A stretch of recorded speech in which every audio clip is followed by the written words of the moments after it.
শোণিতপুৰ জিলাৰ বৰচলা সমষ্টিৰ অন্তৰ্গত কাটনিবাৰীস্থিত শ্বহীদ খহুলি দেৱী প্ৰাথমিক বিদ্যালয়ত অনুষ্ঠিত হয় বিদ্যাঞ্জলি অনুষ্ঠান। উক্ত অনুষ্ঠানৰ মুকলি সভাত মুখ্য অতিথি হিচাপে উপস্থিত থাকে বৰচলা বিধানসভা সমষ্টিৰ বিধায়ক গণেশ কুমাৰ লিম্বু। উল্লেখ্য যে সমাজকৰ্মী ধ্ৰুৱজ্যোতি বৰাই সভাপতিত্ব কৰা আৰু দীপক শৰ্মাই আধৰা মুকলি সভাৰ উদ্দেশ্য ব্যাখ্যা কৰে বিদ্যালয়খনৰ প্ৰধান শিক্ষক আব্দুল ৰছিদ আলীয়ে। মুকলি সভাৰ অনুষ্ঠানত উপস্থিত থাকে শোণিতপুৰ জিলা আঁচনি বিষয়া কৃষ্ণকান্ত ডেকা, CRCC জ্যোতিৰ্ময় বৰা, বিজেপি নেতা ধ্ৰুৱজ্যোতি বৰুৱা, BRP পংকজ দেৱৰয়, কুদৰত আলীৰ লগতে অভিভাৱক, ছাত্ৰ-ছাত্ৰী আৰু স্থানীয় ৰাইজ উপস্থিত থাকে। উক্ত মুকলি সভাত বিধায়ক গণেশ কুমাৰ লিম্বুৱে শৈক্ষিক দিশত গুৰুত্বপূৰ্ণ ভাষণ আগবঢ়ায়।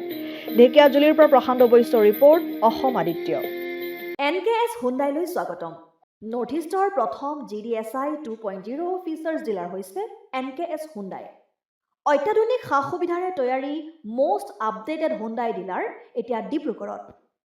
আমাৰ NKS হুণ্ডাই ডিলাৰত open sales consulted room, customer ৰুমৰ লগতে পুৰণি গাড়ীৰ এক্সচেঞ্জ ফেচিলিটিও ৰখা হৈছে। ইয়াত চেলছৰ লগতে ছাৰ্ভিছ ছেক্টৰৰ সুন্দৰ সুবিধা আছে। প্ৰয়োজনীয় সকলো এডভান্স টুলছ, হুইল বেলেন্সিং, এলাইনমেণ্টৰ অত্যাধুনিক machine, post hydraulic lift, fully trained men পাৱাৰৰ লগতে nitrogen gas filling facility, fully automatic car ৱাছৰ ফেচিলিটিও আছে। লগতে NKS হুণ্ডাই ডিলাৰে কাষ্টমাৰসকলৰ সুবিধাৰ্থে মোবাইল ছাৰ্ভিচ ভেনৰো ব্যৱস্থা ৰাখিছে, য'ত হাইড্ৰলিক লিফ্ট, ৱাশ্বিং facility, wheel balancing, tyre pressure check কৰাৰ লগতে বহুখিনি সুবিধাই উপলব্ধ আছে।